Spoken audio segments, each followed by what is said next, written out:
dimaksud dengan jaiz di sini kalau bahasa Arabnya fi'lu kulli mumkinin au tarkuhu. Artinya memperbuat atau menciptakan oleh Allah pada tiap-tiap yang mungkin. Ya kan? Mungkin itu ya makhluk.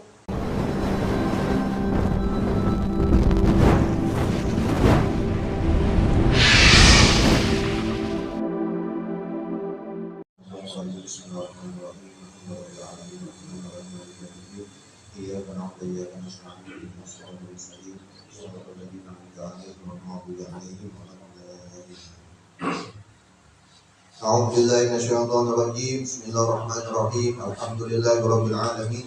Wassalatu wassalamu ala asyrofil anbiya'i wal mursalin sayyidina wa nabiyina Muhammadin wa ala alihi wa sahbihi ila yaumiddin. Amma ba'du, qala musannif rahimahullah ta'ala wa nafa'ana wa bi'ulumihi fid dharain amin. Adapun yang harus bagi Allah Subhanahu wa ta'ala atau yang jaiz bagi Allah Subhanahu wa ta'ala itu ada satu. Jadi kita ulang sedikit. Kemarin hukum akal itu ada tiga. Keputusan akal kita dalam berpikir itu ada tiga. Yang pertama wajib, yang kedua mustahil, yang ketiga jaiz. Arti wajib itu sesuatu yang tidak masuk akal apabila sesuatu itu tidak ada. Contohnya Allah itu dikatakan bahwa tidak ada, atau dikatakan adamun bahasa Arabnya, tidak wujud. Nah, masuk akal lah kira-kira kalau Allah itu tidak ada. Maka kalau tidak masuk akal sifat yang tidak ada tadi, maka diwajibkan atau akal kita memastikan bahwa Allah itu memang betul pasti ada. Maka sebutannya, bacaannya, bahasanya wajib bagi Allah itu bersifat ada pada akal kita.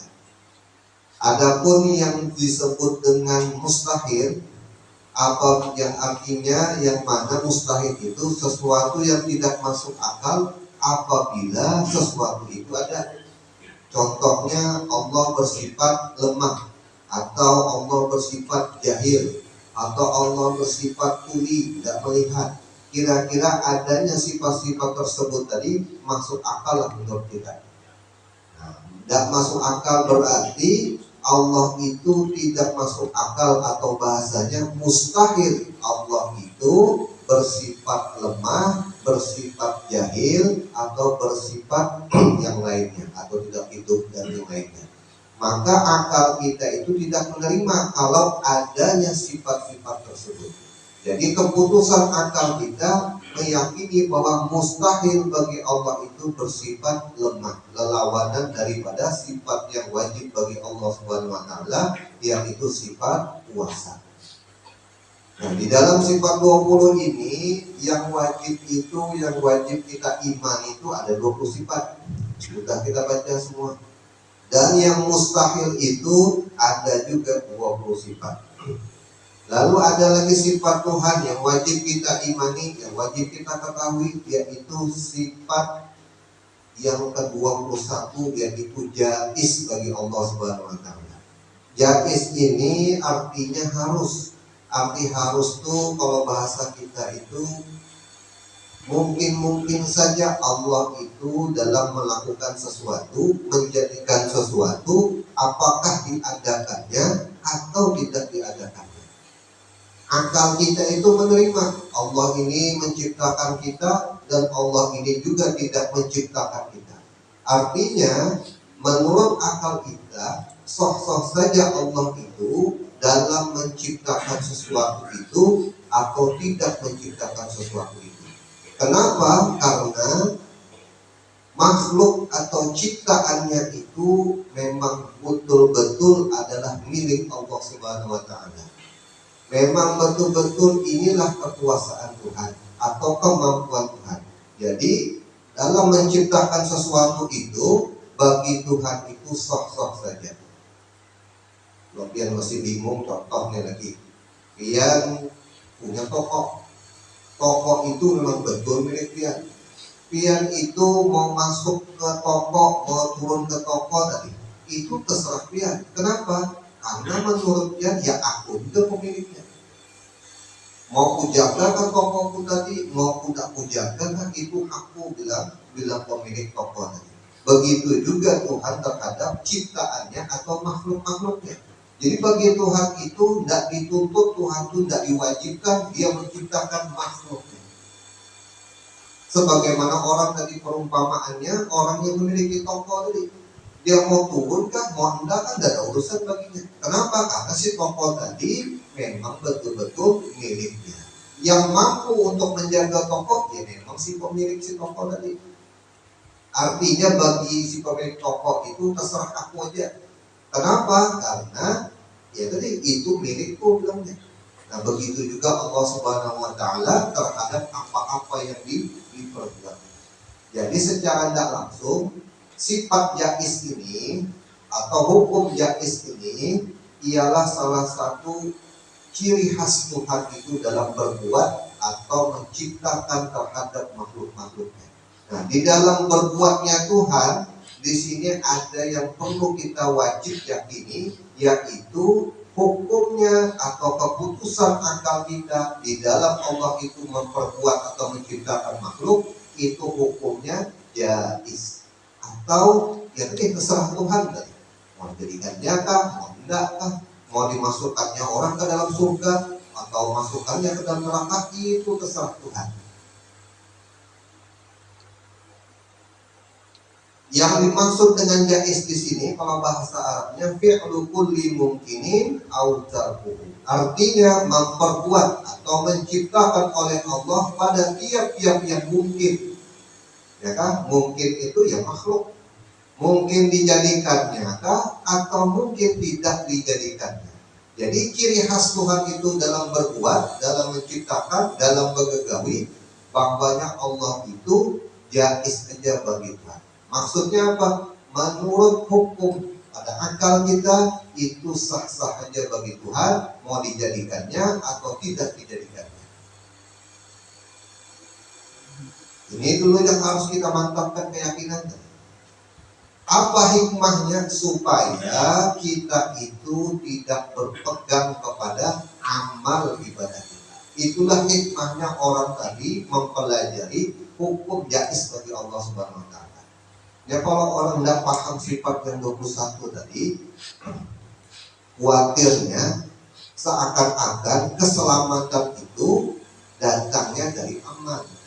Padahal keselamatan itu murni memang kehendak Tuhan, memang kekuasaan Tuhan. Tuhan tidak bisa diatur, Tuhan tidak bisa dilobi-lobi, Tuhan tidak bisa disogok-sogok. Kalau sudah Tuhan punya mau, maka jadilah. Kalau Tuhan tidak mau, maka tidak terjadi. Biar kita misalnya beribadah mulai dari lahir sampai mati, ibadah aja. Tapi namun bagi Tuhan memasukkan orang tadi ke dalam surga, itu urusan Tuhan. Bukan karena dia banyak ibadah tadi, bukan karena dia banyak maksiat tadi, bukan karena dia tidak bisa apa-apa tadi. Apabila Tuhan menghendaki orang tadi selamat, itu murni sifat jaiznya Tuhan. Terserah Tuhan.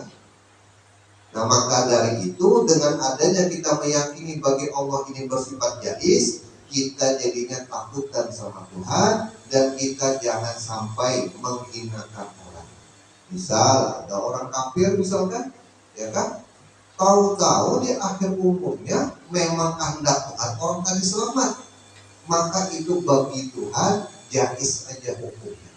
Artinya kita menerima akal kita. Contoh misal Fir'aun misalkan bilang Tuhan, aku masukkan aja sudah dalam surga, terserah gue bilang Tuhan. Nah kita tidak bisa kita memprotes Tuhan. Kenapa? Si Fir'aun itu miliknya Tuhan. Jadi kita tidak bisa menentang apa keputusan Tuhan. Artinya apa? Dilarang kita itu menghinakan orang atau meremehkan orang. Karena kita semua masih dalam keadaan belum ada kepastian. Bisa saja kita ini yang asalnya baik berubah jadi tidak baik. Bisa saja yang asalnya kada baik bisa berubah jadi baik. Karena belum ada keputusan. Semua itu adalah hak daripada Allah Subhanahu Wa Taala. Kenapa jadi begitu? Karena alam semesta ini termasuk kita ialah milik Allah Subhanahu wa ta'ala. Maka dari itu hukumnya jaiz, boleh-boleh saja Tuhan itu memperbuat terhadap apa-apa yang ia miliki di alam semesta ini. Nah, maka dari itu wajib kita mengimani bahwa bagi Tuhan itu jaiz terhadap hamba-hambanya. Lalu adab yang kedua, ya, ada juga orang memahami sifat jaiz lalu timbul jadinya jabariyah. Jabariyah ini kalau sudah Tuhan memang jaiz, ngapain lagi kita beribadah? Nah, ini jabariyah namanya. Kalau orang tidak memahami sifat jaiz Tuhan, dia meyakini bahwa amal ini atau kebaikan ini mampu menyelamatkan dia, itu namanya orang Mu'tazilah. Di Mu'tazilah itu meyakini sebab musabab itu ketentuannya dari sebab musabab, bukan keputusan dari Allah Subhanahu wa Ta'ala. Kalau orang yang berpahaman Mu'tazilah, dia mengandalkan ibadahnya. Dia yakin dengan ibadahnya tadi bakal orang tadi itu selamat. Jadi bila orang itu maksiat, maka orang itu pasti masuk ke dalam neraka. Bila orang tadi melakukan ketaatan, pasti orang tadi itu masuk ke dalam surga. Itulah golongan yang disebut dengan Mu'tazilah. Kalau yang Jabariyah ini terserah Tuhan aja. Aku mau sembah dia, mau hendak, mau taat, mau semuanya ini ketentuan Tuhan bilangnya. Nah, salah juga. Jadi yang benar itu bagaimana? Yang benar itu tetap kita melaksanakan perintah Tuhan. Karena kita sudah meyakini akan yang disebut dengan sifat kalamnya Tuhan, bahwa di kalam Tuhan itu ada yang namanya perintah dan ada yang namanya larangan. Maka kita berkewajiban sebagai hamba Allah untuk tunduk dan patuh terhadap perintahnya tadi. Dengan catatan dia tidak mengandalkan amal ibadahnya. Apa dalilnya? Yang Tuhan di dalam surah Al-Fatihah, Iyyaka na'budu wa iyyaka nasta'in. Jadi makhluk hamba-hamba ini sebenarnya semuanya protes sama Tuhan awal-awalnya. Kenapa jadi protes? Bilangnya, ya Allah, aku ini kan tak punya daya upaya. Kenapa pula engkau menyuruh aku menyembah kepadamu? Jadi bilang Tuhan, tenang aja, bilang Tuhan, nanti aku yang tolong. Karena dari pertolongan itulah orang tadi itu lalu dapat melakukan ibadah kepada Allah. Jadi landasan kita bagi orang yang sudah mengimani bahwa Tuhan itu jaiz saja terhadap apa yang dia ciptakan, maka pemahaman yang disebut dengan Ahlus Sunnah wal Jamaah, di dalam beramal orang tadi semata-mata niatannya atau tujuannya melaksanakan perintah Tuhan. Kenapa jadi melaksanakan perintah Tuhan? Karena kita ini adalah hambanya Tuhan. Arti hamba itu sesuatu Tuhan. Nah, tujuan kita tidak ada lain, tujuan kita mengharap akan rahmatnya Tuhan itu sendiri. Maka kesadaran inilah yang perlu kita lakukan di dalam menjalankan perintah-perintah Tuhan dan larangan-larangan Tuhan. Nah, kalau orang Mu'tazilah tadi enggak, dia meyakini dengan amalnya inilah dia nanti bakal selamat. Kalau orang yang Ahlus Sunnah wal Jamaah, tetap dia beramal, tapi dia tetap berharap rahmatnya dari Allah Subhanahu wa Ta'ala. Lalu kenapa jadi mau beramal? Ini perintah Tuhan. Nah, inilah pandangan hati orang yang sudah meyakini akan Allah Subhanahu wa Ta'ala bersifat jaiz. Kenapa jadi sembahyang? Kenapa jadi bersedekah? Tidak ada lain tujuannya, mudah-mudahan dapat rahmat Tuhan. Kalau kita beramal, mengandalkan amal kita di sisi Tuhan, aduh jauh. Keselamatan itu mahal harganya.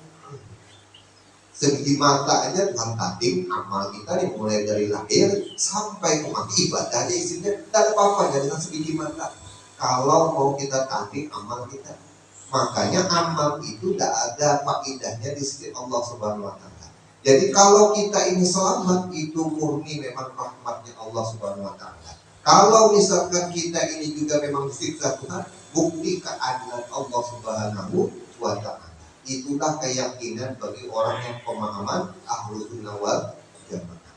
Jadi kita dalam beramal perhatikan dulu niat kita, tujuan kita. Andai kata kita tanya-tanya dulu di hati, kenapa jadi kita ini membaca selawat, kenapa kita hadir ke majelis ilmu, tidak ada lain Tuhan yang mengharap akan rahmat-Mu ya Allah.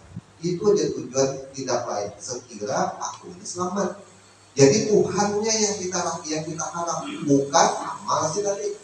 Itulah yang dimaksud orang tadi tidak berpegang kepada amal ibadahnya. Kenapa jadi kami bersedekah? Karena mengharap rahmat-Mu ya Allah. Dengan rahmat-Mu inilah aku ini bisa selamat. Bukan gara-gara sedekah. Karena bagi Tuhan, amal kita tadi itu tidak ada artinya di sisi Allah Subhanahu wa Ta'ala. Dengan demikian, bila orang sudah betul-betul meyakini seperti itu, dia melakukan amal ibadah tidak lain adalah tujuannya adalah mengharap rahmatnya Allah. Masuk kita ke dalam surga itu karena rahmatnya Allah. Kita dalam beribadah tadi bisa duduk, bisa membacaan, bisa mendengarkan, bisa berkasidah umpamanya nih, itu semua adalah rahmat dari Allah Subhanahu wa Ta'ala. Maka yakinlah bahwa kita di dalam beramal ibadah tadi semuanya itu murni adalah pertolongan dari Allah Subhanahu wa Ta'ala. Dan itu sudah sangat jelas, kita itu jangan sampai bertujuan lain di dalam melakukan ibadah kita. Nah, jadi jumlah semuanya dari yang wajib itu ada 20, yang mustahil ada 20, totalnya 40. Ditambah 1 bikulli mungkinin autarkuhu, artinya yang jaiz bagi Allah Subhanahu wa Ta'ala itu pun ada 1. Jumlahnya menjadi 41. Ini yang wajib ada di hati kita, yang wajib kita imani. Adapun makna syahadat yang kedua yaitu aku mengetahui dan mengakui dengan seyakin-yakinnya bahwa Nabi Muhammad itu adalah sebenar-benarnya pesuruh Allah Subhanahu wa Ta'ala. Jadi yang 41 tadi, iya secara tidak langsung kalau kita ucapkan asyhadu alla ilaha illallah. Artinya aku bersaksi bahwa yang sebenar-benarnya Tuhan, yang sebenar-benarnya tidak ada selain Allah. Allah yang mana? Ya, yang 41 itu lah yang kita yakini.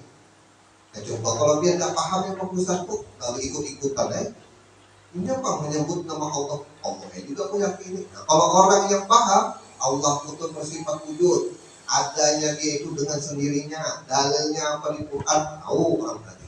Adanya Tuhan tadi dengan sendirinya dan tidak ada matinya, bersifat qidam dan baqa. Itulah yang dimaksud orang tadi sudah betul-betul bersyahadat kepada Allah Subhanahu wa Ta'ala. Bukan hanya sekadar ucapan aku menyaksikan Allah, bukan hanya sekadar aku tidak ada menyatakan selain dari Allah itu sebagai Tuhanku, tapi dia memang betul-betul ngerti akan Tuhannya. Nah, lalu disambunglah syahadat yang kedua, wa asyhadu anna Muhammadar Rasulullah. Ada beberapa sifat yang wajib kita imani, yakini terhadap junjungan kita Nabi besar Muhammad SAW, yaitu ada 9 sifat. Jadi 9 tambah 41, jadi totalnya 50 keyakinan atau akidah.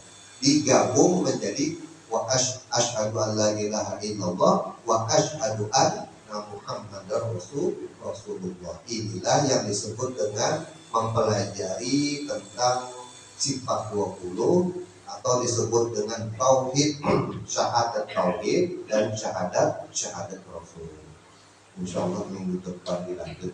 Mudah-mudahan dengan berkat kita membaca maulid, dengan berkat kita belajar walaupun sedikit, Allah Subhanahu wa Ta'ala menolong kita, mencurahkan rahmat di hati kita dan menyelamatkan kita dunia dan akhirat. Al-Fatihah.